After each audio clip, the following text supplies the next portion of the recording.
How has the understanding of learning and development in sport changed in recent years? How has it changed? Well, I think what is evolving more than changing is our understanding of learning and development, as in learning happens in development. And development is the changes that happen in our lives. It can happen through growth and maturity, and it can also happen changes during a game, fatigue and other things like that. But I think our understanding of learning is evolving because there are many, I call them culturally resilient beliefs that are shaping our worldviews, that create these assumptions of what learning is. Okay, and what do you see as the most important current shift or innovation? The most important, What do you see as the most important current shift or innovation? I don't know, is there any current shifts or innovation? Really, I think one thing I do think that is happening, and in particularly in coaching and coach education, is that there is now an openness to discussing what people think are new ideas, but they're not. But there is more of an openness because football has traditionally, particularly in coach education, been very conservative. And I think I'm sensing that, from particularly through my work in the last few years and the people I'm working with, that now there is a more open debate. So that is what I think. I don't think everyone's looking for the silver bullet, the magic sauce. There is none. We just need to, it's what we're working in. We're working in complexity, and we need to learn and work with how we navigate that. And that's quite humbling. Based on your experience, what do you consider the most important factor in the long-term development of the athlete?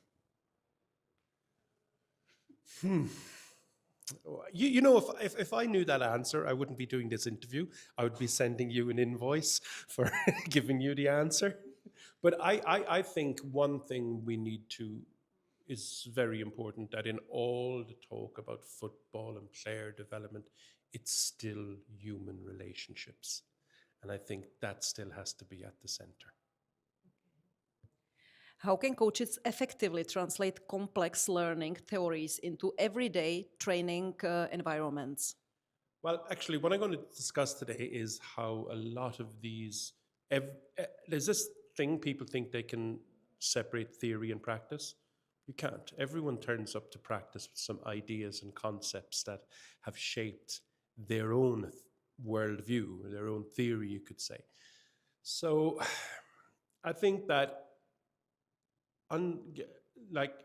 we get so comfortable with cause effect. If I do A, I will get B. You won't.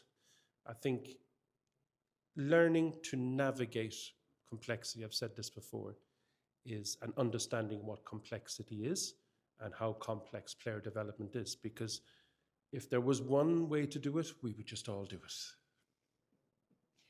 Looking ahead, how do you see the role of the coach evolving, particularly at the UFA Pro level? I was asked a similar question recently in a podcast. I think we need to really, really encourage coaches during coach education to practice observation. Because there's often, and I've sensed this myself when I've been traveling and working with coaches and coach education, that just because you're not saying anything or doing anything, oh, you're not coaching. Well, maybe you're observing what's going on. What are the intentions of the players? What are they trying to do? That's where you start, because your task design or your training the first feedback they get should come from that to the players, and how the players act and behave in that is what you coach. So I think training observation. And what's the most important thing, what you're trying to say or teach the Czech coaches over here in Prague? I'm not here to tell or teach anything with Czech. I'm just here to give some ideas that I hope will help them navigate their own context. Is it working, do you think? I think I'm having good conversations with people that work in Czech football, so the conversations are good. So that's a good starting point. Okay, thank you for interview.